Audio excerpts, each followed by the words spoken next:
Hello, everyone. Thank you for being with us on this session of digital debates presented to you by the TRT World Forum. My name is Tarek Sharqawi, and it is my pleasure and honor and delight to host a stellar lineup of speakers, starting with Professor Murad Ishiltash, who is a Foreign Policy Research Director at the SETA Foundation. And also, we are honored to have with us Ghassan Hito, who is the co-founder and the CEO of the Syrian Forum, but also he was the first interim prime minister of the Syrian opposition's transnational government. And also, we are honored to have with us Dr. Ammar Kahf from the Omran. He's also the executive director of Omran for Strategic Studies. So, as you know, this session is about Syria. It's about the shadows of war and the discussion of the security and the humanitarian dilemmas of the post-Assad Syria. And it has been really a roller coaster of events, nothing short of a miracle to see the Assad regime crumbling under the strikes of the opposition, and a new regime emerging from in Damascus. And this was something that no observer would ever have expected or foreseen for 2025. It has been since we have seen so many things, some good stuff, some other not very good stuff. For example, the recent events in the coastal areas of Syria, in which there was an insurrection, an armed insurrection, an attempt to topple the government. So we're gonna delve into all these details, so some of the ones that happened recently, some that happened a long time ago. And also we will try to see, the light, in the end of the tunnel, trying to see what can be done for Syria, what can a response be done in terms of helping the new Syrian government. And I will start with you, Professor Murad. As you know, this region is very entrenched in a lot of dynamics. Things are going cross borders. We have seen recently in Türkiye a lot of movement in the Kurdish dossier, with a lot of movement from the government, from the coalition, the governing coalition, and trying to discuss some modalities with Abdullah Öcalan, who also came with an unprecedented call to actually call the PKK to disband and give up their arms. And this call has ramifications across the border. We have seen recently also the new Syrian president, Ahmed al-Shara, going and meeting with Shaheen Abdi and discussing some of the, how to move forward. There was a 10-point document. So what do you make of all these developments? How can you read this current situation? Thank you, Dr. Tarek. First of all, I would like to thank for invitation, and it's great honor to be here with you. Of course, I mean the situation is for me is fragile, but I'm if I tell you some positive things in the beginning of my speech, that I'm really optimistic in terms of the future of Syria. Of course, there are many problems concerning the security and other problems, reconstruction, post-conflict political configuration in Syria. But I'm still optimistic. There are reasons, of course, because we have good news and we have bad news. But Alhamdulillah, we have a lot of good news concerning the future of Syria. So before the sort of a new peace initiative in Turkey and an agreement between SDF and Damascus government, we were actually discussing two different scenarios. One was basically about conflictual scenarios. The other one is really diplomatic solution. It's a positive one. So if we were discussing the conflictual scenarios in terms of Turkey's perceptions and threat perceptions about PYD and YPG, and of course Turkey's threat perception concerning the PKK in Syria and Iraq. And there were also sort of uncertainties between the United States and Turkey in terms of how United States is going to withdraw its troops, what will be the strategic ramifications of United States withdrawal concerning the continuation of PYD's presence and autonomous sort of region in the northeast Syria. And there were also anxieties amongst the regional countries concerning the role of United States in Syria. So there were really a serious dynamics that we should take into consideration conflictual scenarios. And we came a conclusion that if United States and Turkey could not agree over the issues in northern Syria, probably we will see sort of conflictual path to solve the problem. But a number of reasons, I think, have been really influential to change our mind to pick up the diplomatic solutions for many actors on the ground, including Turkey, including United States, including PYD or SDF, whatever you say. Number one reason, I think, was basically about Turkey's sort of diplomatic initiative or peace initiative in the domestic politics concerning the PKK.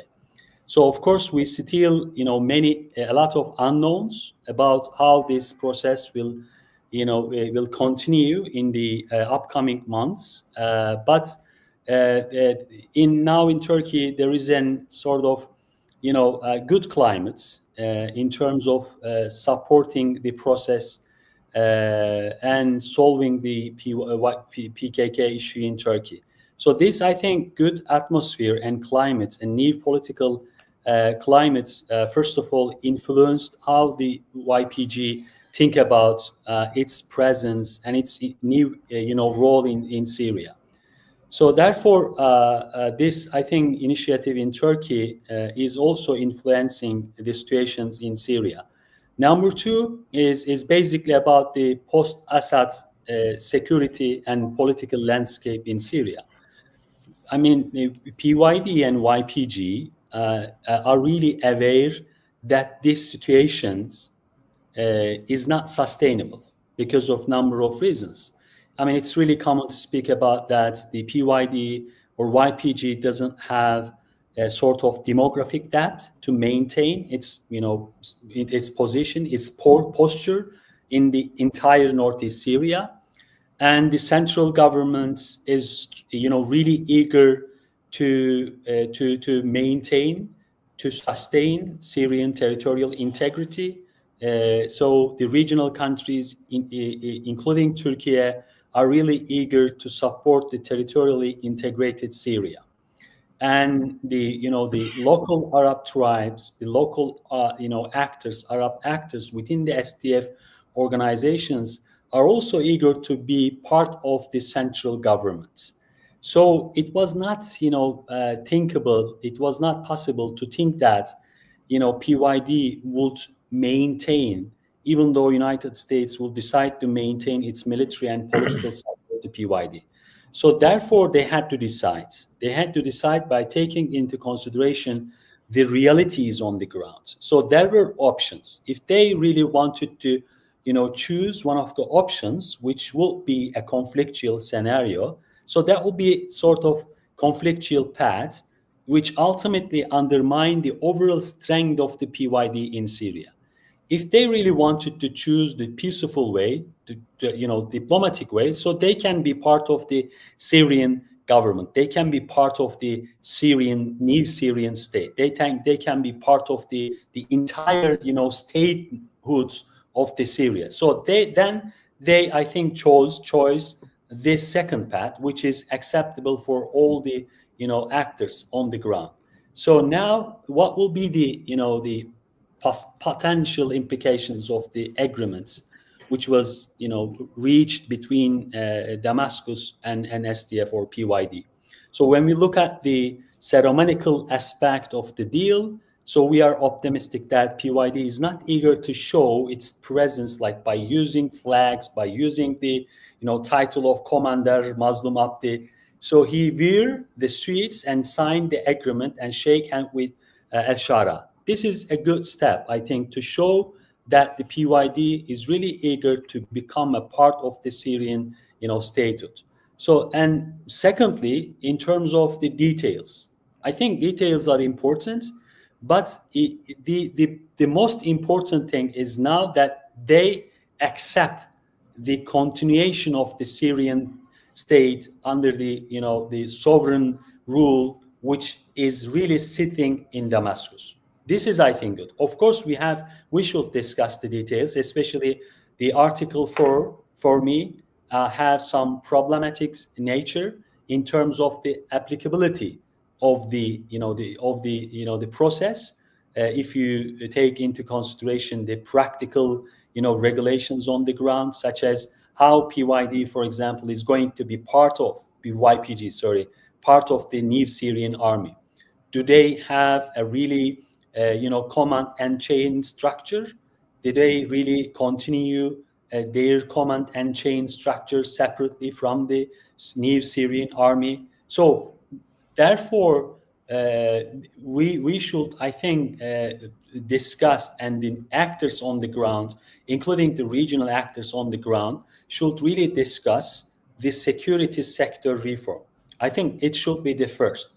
Before we are going to move into the humanitarian aspect, reconstruction dimensions of the new Syria, to protect the Syrian future, especially security sector, should be the first priority for all the regional actors. This is how Turkey is reacting and approaching the situations. If you don't have security, it's not possible to talk about other issues related to post-Assad Syria. So therefore, now Article 4 should be reconsidered in terms of how YPG as a military force is going to be part of the new Syrian army. When we look at the other articles, right, other points, I think most of them are welcomed by Turkey. And Turkey now is happy, but of course Turkey is very careful in terms of being cautious about the future the trajectories of the domestic process concerning the PKK and the internal dynamics in Syria. My final point, I think the regional actors has at stakes in terms of supporting the NIV initiative in Syria. Without regional countries' support, especially their diplomatic support, that they already explained themselves that they would like to see a territorially united Syria. So if they are going to also involve from a very positive way in terms of supporting the cooperation between the actors on the ground, so it will be also very critical to think very positive about the future. Your microphone, Tarek, Dr. Tarek. Thank you for mentioning. So you have given us a lot to digest. I think I'm gonna go with the Mr. Ghassan Hito. I know you are now in Damascus, and of course you can tell us a lot more. Judging by all this, the dynamics that exist, the regional, like Professor Murad mentioned, like the regional dimension, the support that exists for the sovereignty of Syria, the reform needed for the security sector, and especially how to absorb these new elements, etc. How is the outlook from your end in Damascus? How do you see things, especially that these 3 months have been full of events and a lot of pace that exists in everyday news coming from Damascus?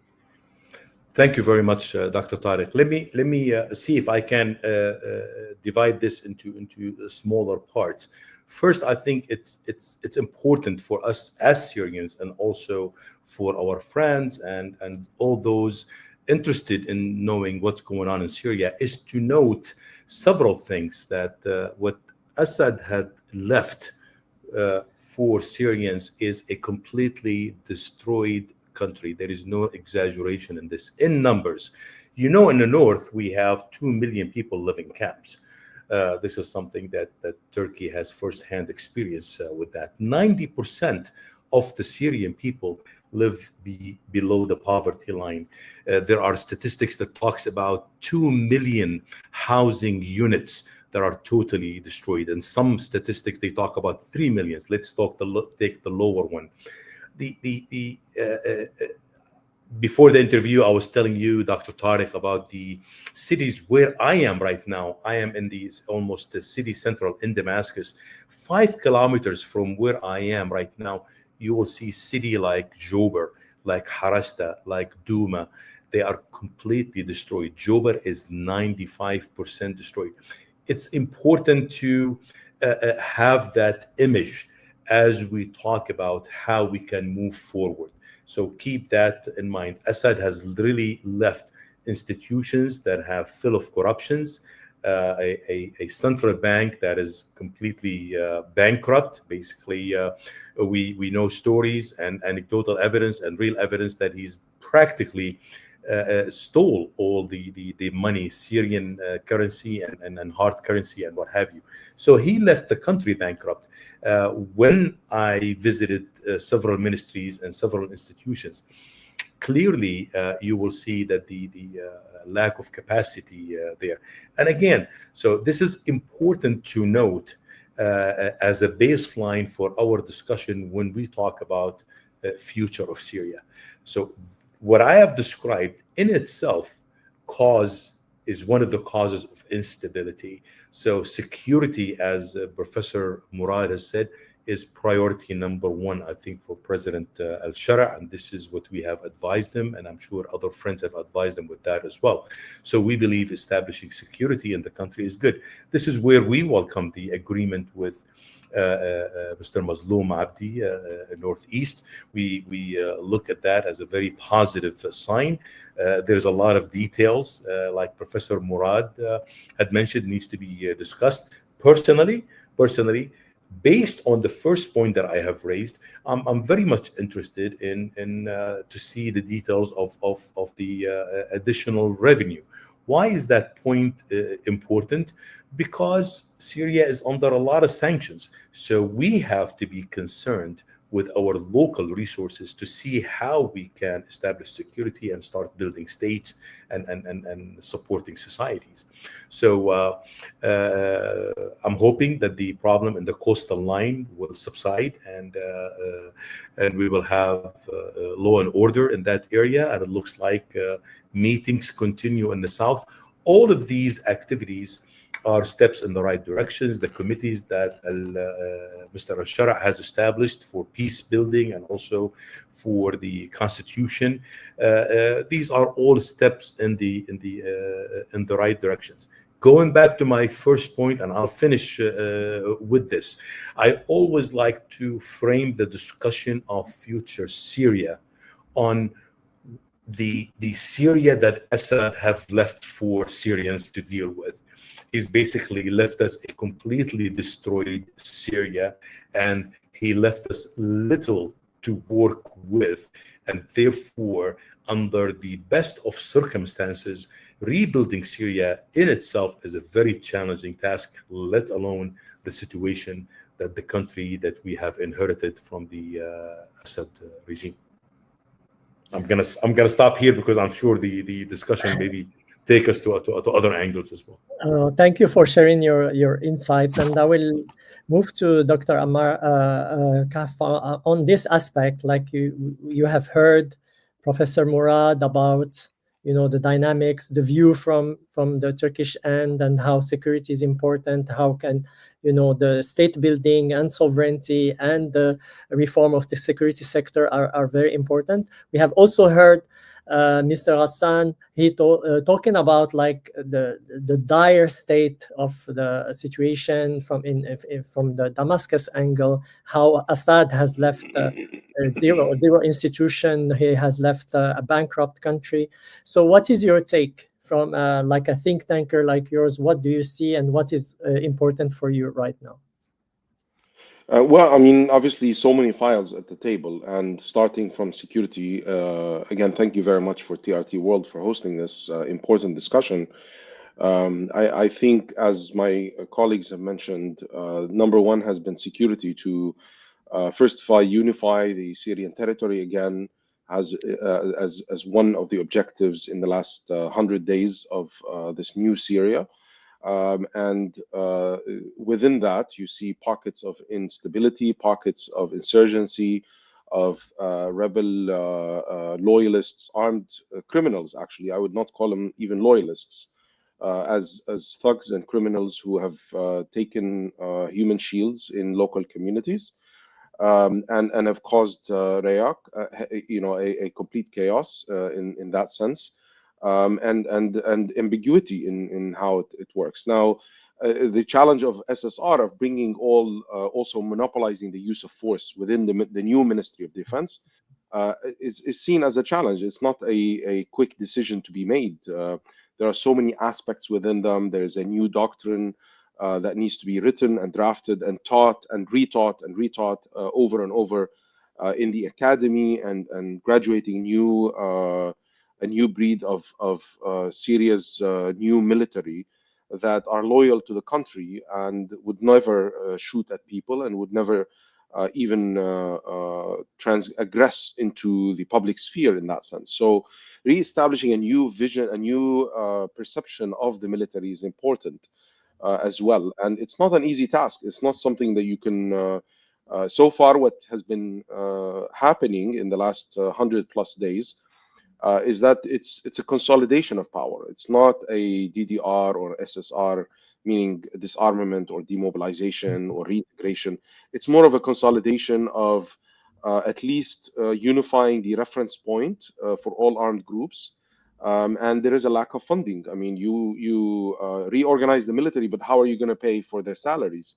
How are you going to finance this whole operation? And then what kind of military, whether military doctrine or structure, will you follow? Are you going to continue to be Russian military oriented in that sense of training and equipment, or are you going to redefine the military to a new definition of using high tech and drones and etc., which means a smaller numbered army, but with higher capacity in terms of its ability to defend its borders. All of these discussions are ongoing today, and it's not something that it's a black and white, and it's an ongoing discussion that requires the buy-in of all stakeholders. And this is what President al-Shara has been doing, meeting these armed groups, one group, one member at a time, and then even going into community leaders, traditional community leaders. And this is what's new here, is that he's been going back to the grassroots, trying to dissect the problems. You see that in Suwaida with the Druze communities. He tried to go to the head, but he saw some resistance, and so he went back to the intellectuals, to the real people on the ground to influence. And then, all of a sudden, then the head is now responding, and so forth. So there's a dynamic going on in Suwaida as well. The discussions with SDF have been going on for the last 3 months. This is not new. The agreement has been probably drafted at least a month ago. But the timeline has been disagreed on. This is what I know from many sources in that sense. And the timing and the manner and some of the details have been left out. But I mean, you have very briefly what could be the next challenges. What is on the agenda, on the plate of Syria today? You have internal challenges, security and economic, paying salaries, restarting the producing sectors of the economy. This is where you see the tariffs and customs being increased back again with countries like Turkey and others, and then readjusted back again. But nevertheless, trying to protect local producing sectors, manufacturers. And here there's always a hidden also competition, I would call it, maybe, between Aleppo and Damascus. Aleppo is more the manufacturing, and Damascus are the tradesmen. The tradesmen want tariffs and customs to be removed and lifted completely because they want import-export. the others want protectionist economy, and so forth. So you have these internal dynamics, and then you have obviously the regional and international.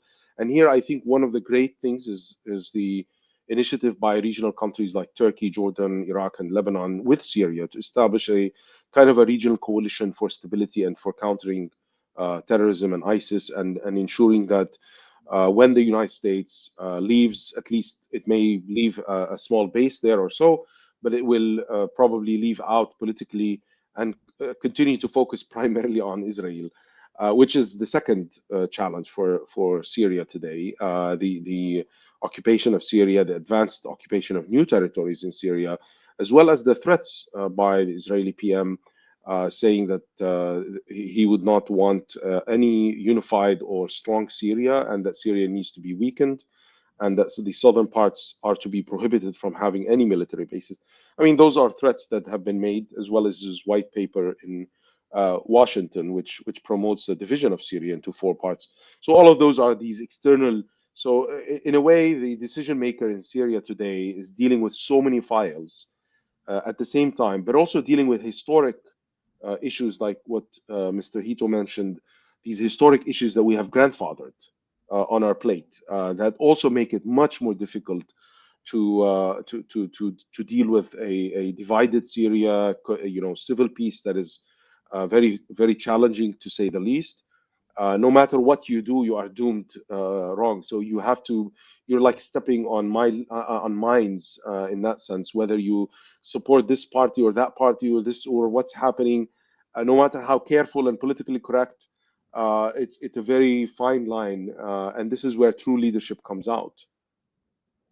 Yes, thank you, Dr. Ammar, for summarizing nicely the agenda and giving us a sense of the plate in front of. In fact, it's a platter, not just a plate in front of the Syrian decision maker.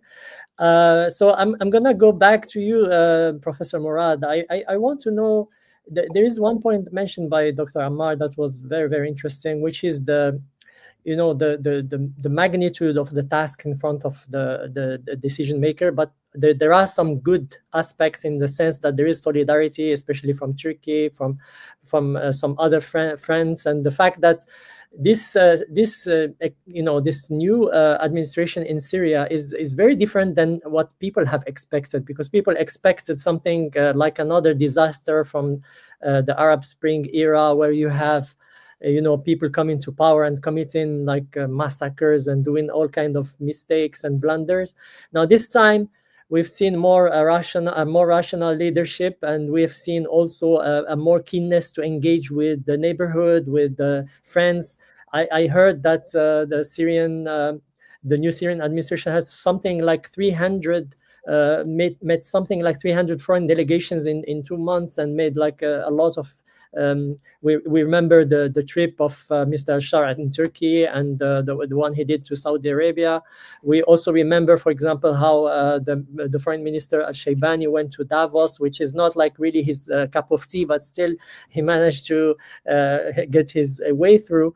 So how do you describe this diplomatic charm offensive, and how well it is conducted, and what are some of the expected outcomes of it for Syria? And if you can tell us a little bit also about the lifting of sanctions, that would be great. Yeah, of course. I mean, first of all, we have to look at the internal dynamics of the Al-Shara government, and of course, it's a transformation process from HTS to establishing a government in Damascus. So, I mean, it's also a story. It's also a trajectory and transformation from, being an armed actors in the scale of Idlib, and now they're, acting in terms of, governing a state scale, Syrian scale government functioning. So there are, I think, a lot of differences. Acting like a non-state armed actors in Idlib, and acting as state actors in the context of the entire Syria.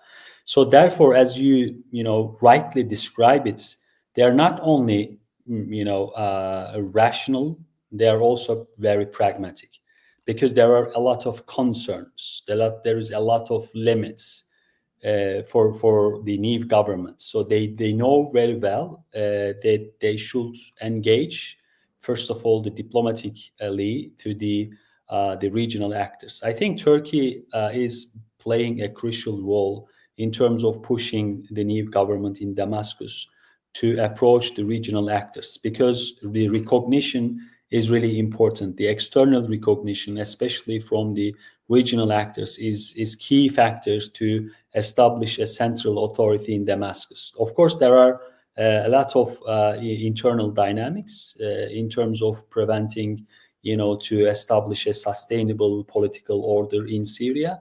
But the regional support, I think, is really important. What now Syria is trying to achieve, I think this is a crucial part of the story.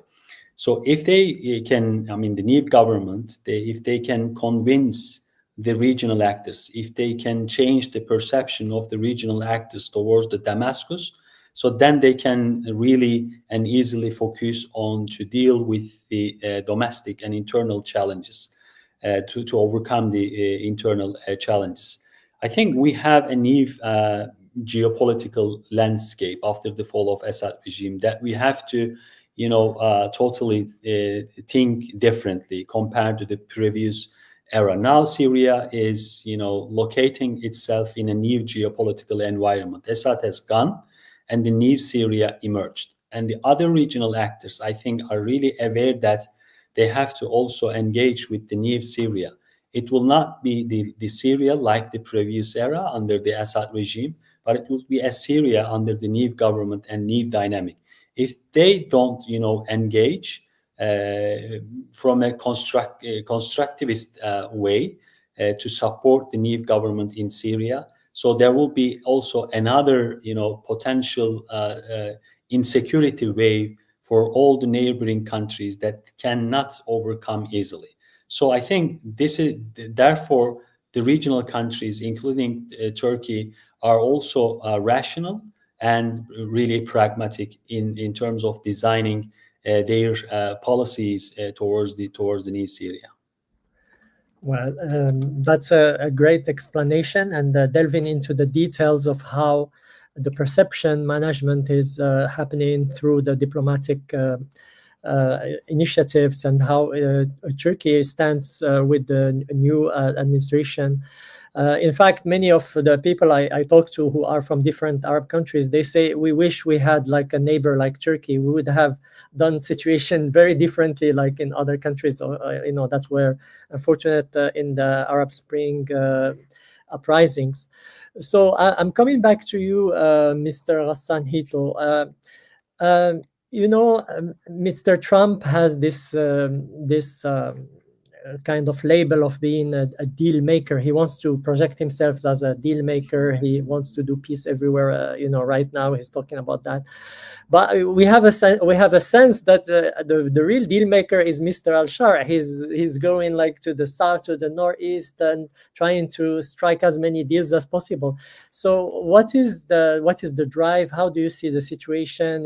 How is this state building taking place inside Syria, as far as you can see from your end?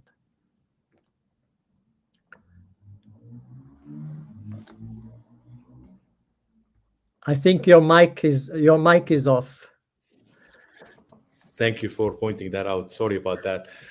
So I don't want to compare Mr. Al-Shara to President Trump. I think we have a much more younger, good-looking president who is appealing to a lot of neighboring countries. We are lucky to have Turkey as a neighbor indeed, because the Turkey's touch is obvious.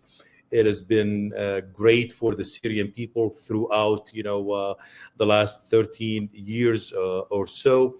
I am personally quite astonished, amazed, very proud to see the performance, a stellar performance of two young fighters who quickly are able to adjust to the path of diplomacy and be able to represent Syria and Syrians in the best manner possible. I don't want to exaggerate, but I feel like we could not have gotten a better package. Other way being a former, an interim prime minister in the past. I want to learn from these two young guys. I love what they are doing as far as representing the country with our neighbors, within the international community. So far, their performance has been quite amazing under very, very challenging circumstances. So now they have many other challenges in front of them. First, they have to complete the task at hand, and that is complete the first phase. I call it first phase of securing the country, making sure, as Dr. Ammar has said, is the geography remains united, strong. Everybody believes that we have a central government. Everybody wishes and want and intend for this government to be strong. And so because that is important for us to move to the second phase, and that is building the institutions of this government. Resources is a challenge.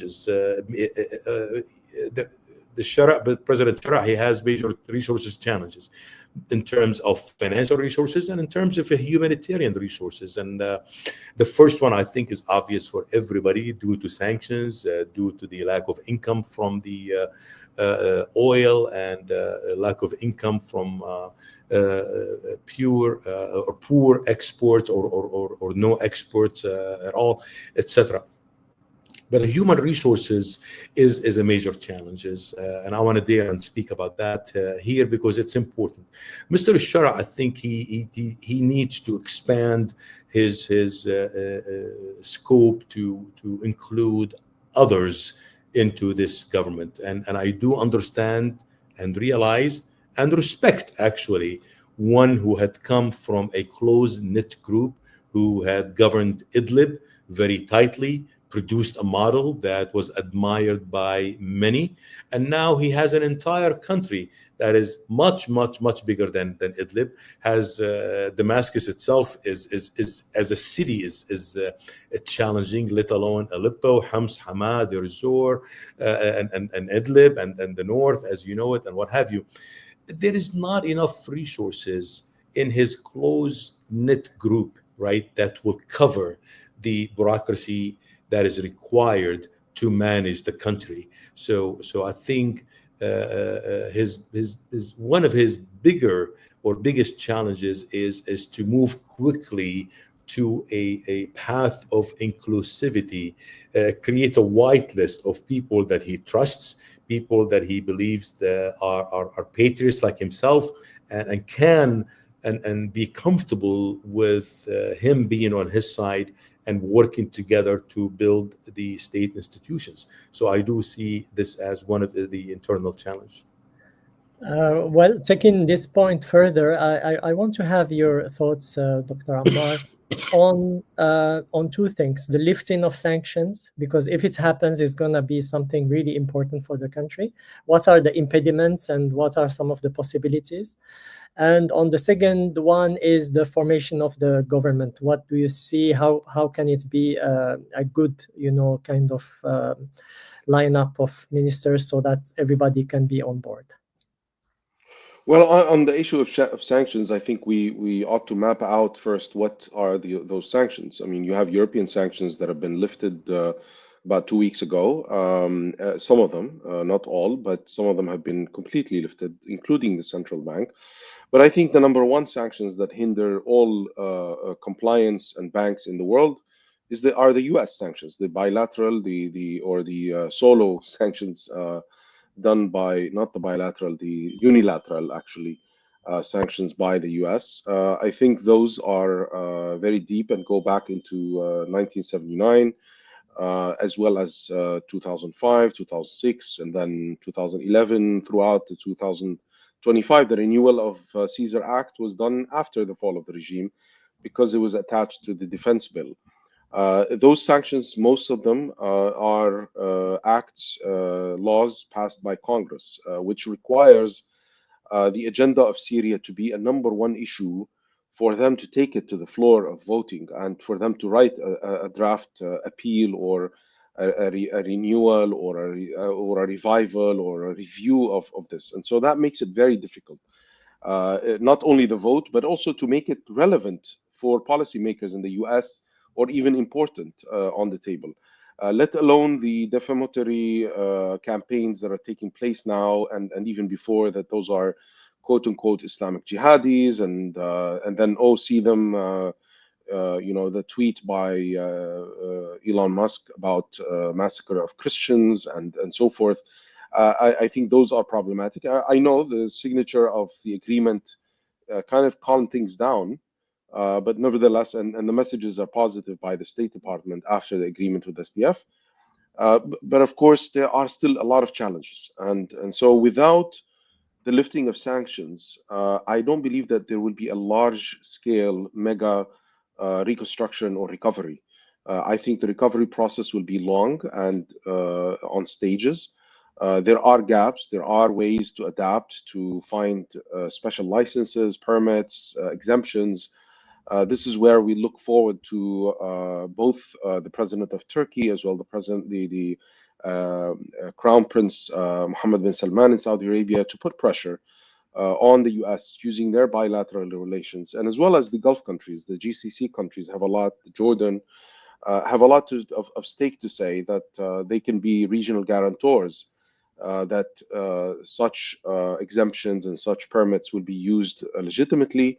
Of course, there are demands by the US. I mean, the US, there are many messages we have been hearing for the sanctions removal or lifting or even waivers. They've been talking about, conflicting news about the relationship with Russia. Some Americans in the administration want a complete out of Russia out of Syria.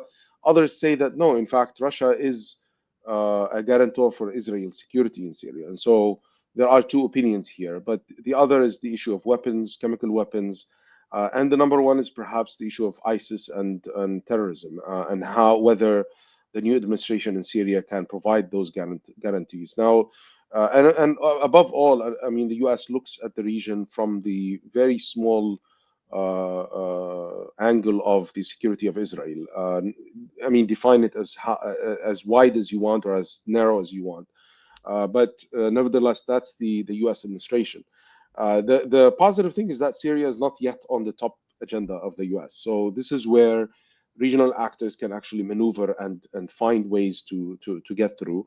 And there are opportunities. I mean, the Gulf countries, if they get guarantees they won't be targeted with sanctions, they can support things with European actors. And I think this is an opportunity for a new Syria that becomes a hub for regional consensus building.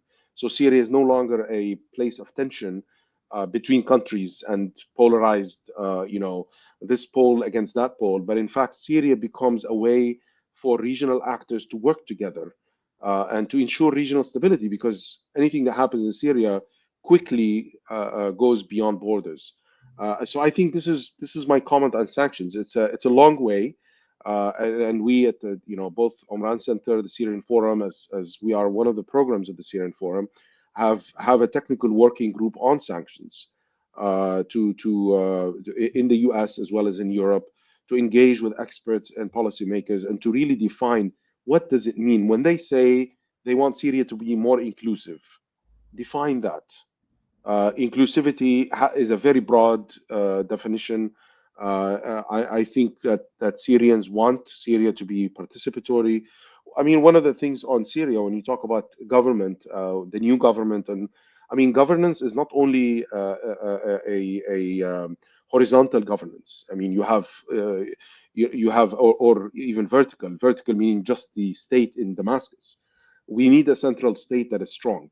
I think every Syrian of all walks of life dream of a Syria that has a strong position internally, which will reflect on its regional power.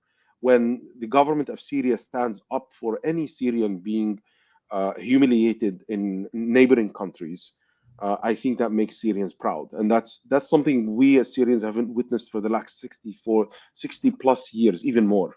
I mean, Syrians joke about it, but I think countries, even countries who are very bad dictators, like whether Cuba or North Korea, they stand, for the most part, they stand up for their citizens. And so we haven't witnessed that. This is something new that Syrians are looking at. So when you talk about a strong government, it by definition means that it needs to share power with its peripheries.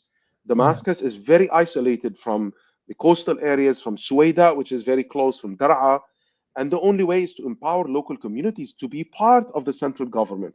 You know, I was in Berlin a few weeks ago, and one of the ministers was saying, talking to a lot of the Kurdish parties, saying, you cannot establish your headquarters as a political party in the northeast Syria and forget about Damascus.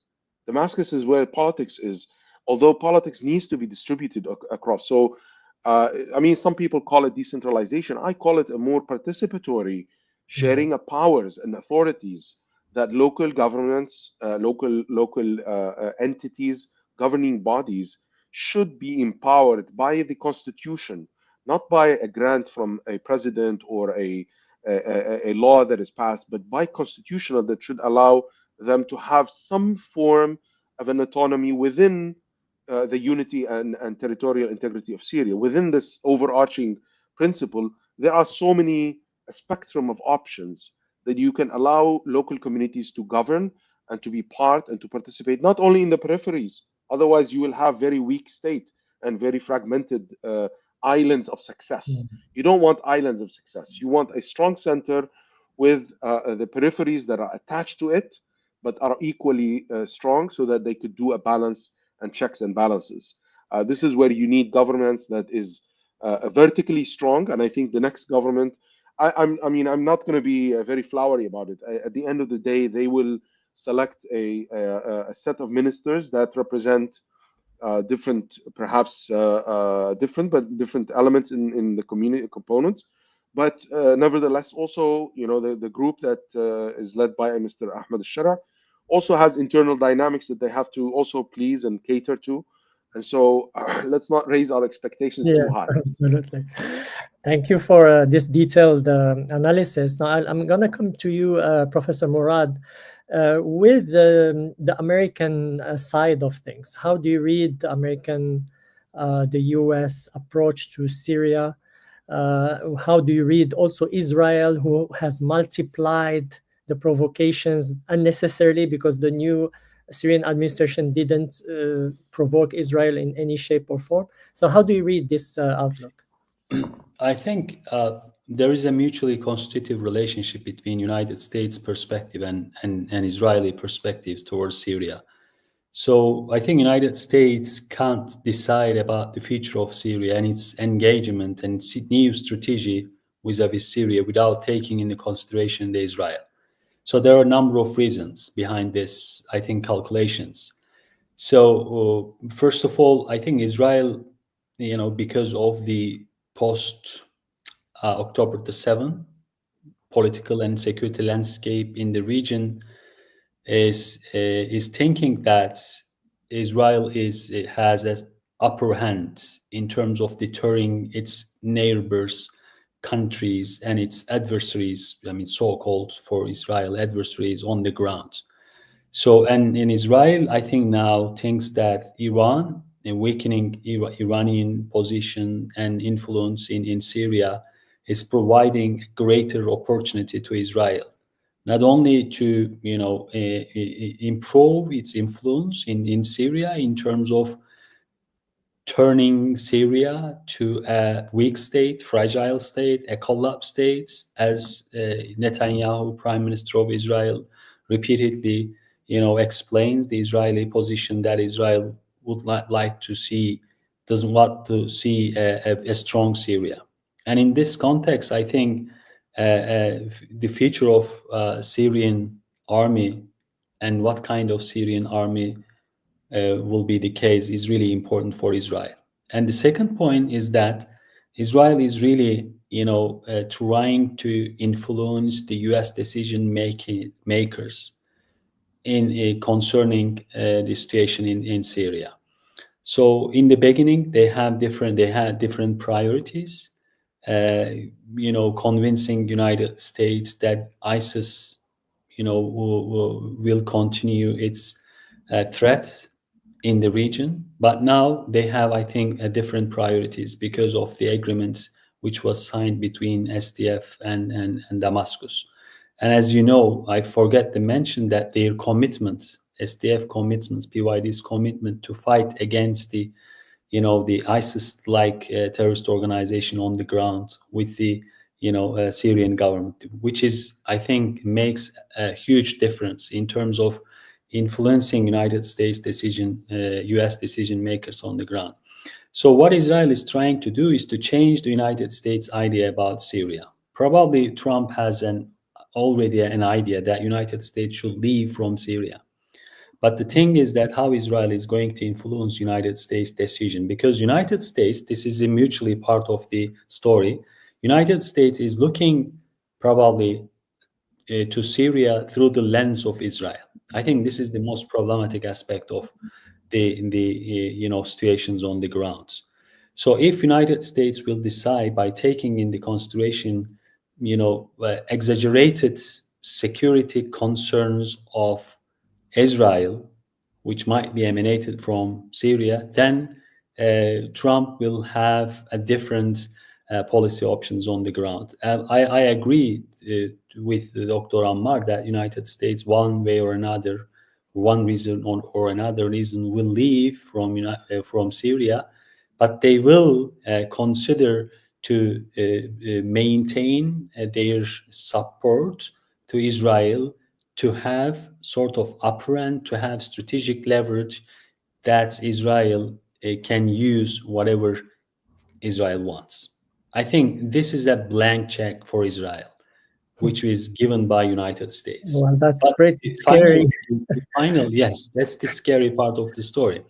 The final part that I don't know how the situation is going to transform in the upcoming months, that the potential conflict between Turkey and Israel through the Syria. If Israel will continue to destabilize, will continue the undermining of the authority of central governments, or if Israel if Israel choose to play a spoiler role in Syria, then there might be a conflictual space for Türkiye and Israel. I think we saw how Turkey actually acted and supported a Shara government to suppress the sort of insurgency, or whatever it was, a terrorist insurgency in the southern part of the Syria in just 3 days ago, 4 days ago.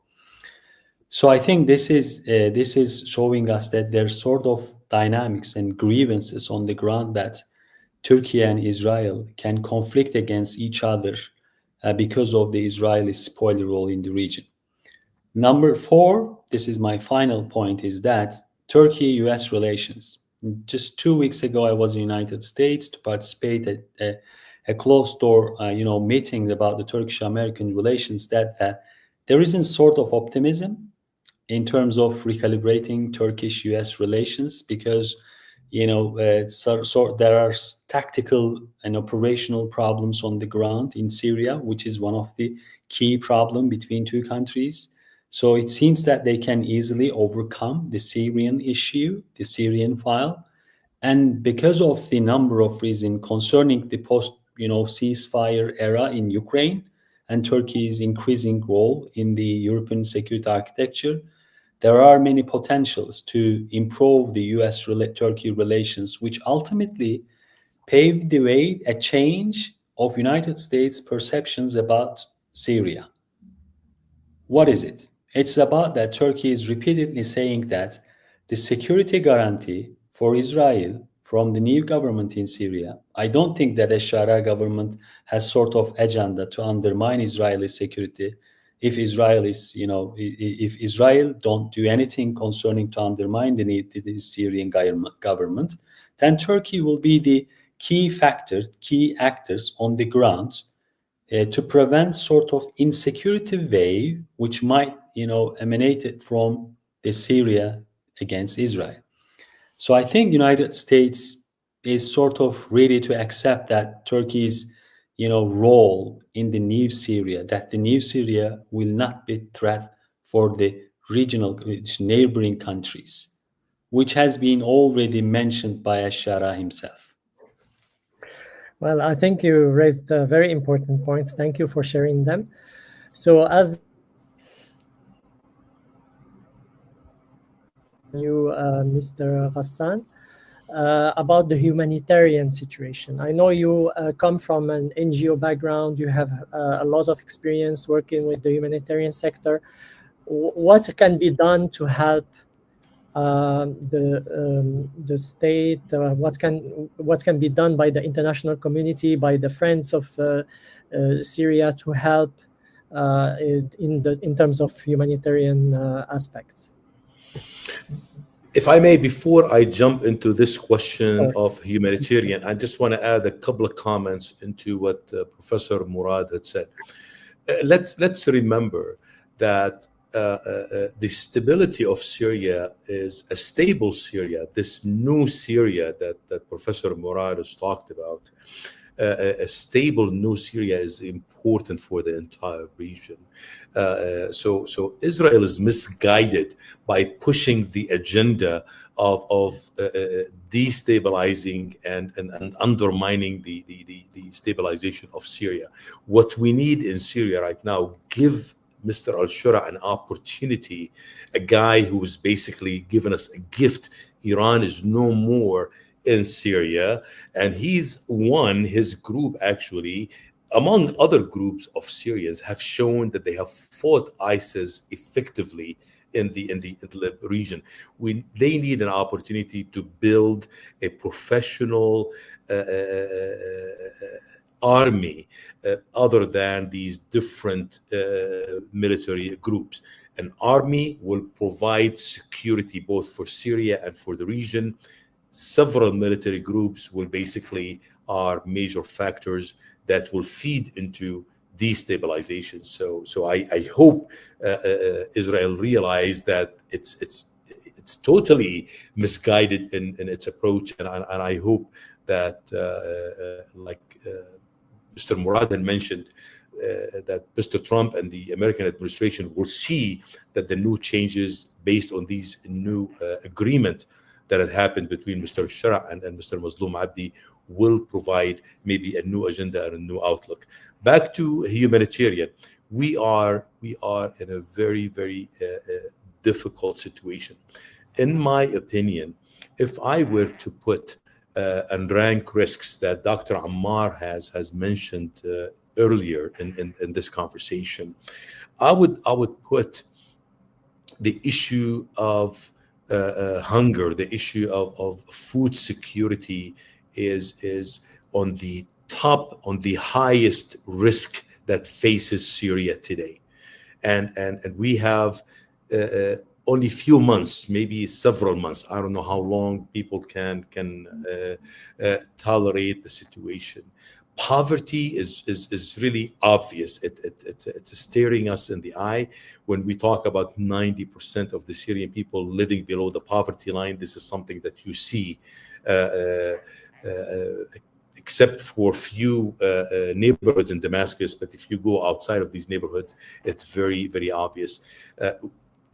Now, look at the situation with sanctions. Look at the situation of the reduction of humanitarian aid by the US aid government. Whether we like it or not, the US aid had provided last year into Syria, this is their statistics, $900 million, almost $1 billion. So when that number is reduced practically to nothing, is who's going to fill in that gap? Someone has to fill in that gap because the international aid that the United States contributes to was not even sufficient to the situation in Syria before December 8th. So now we're looking into a situation that has been exacerbated by this severe reduction of aid, and we have to figure out how to solve this problem. the only way that I can think about is maybe an alliance of several countries, Saudi Arabia, Qatar, Turkey, and maybe with other Gulf countries, figure out a way to replenish or to fill in the gap that the United States had left open, because I think we are quite a ways, just like I think Dr. Ammar had mentioned.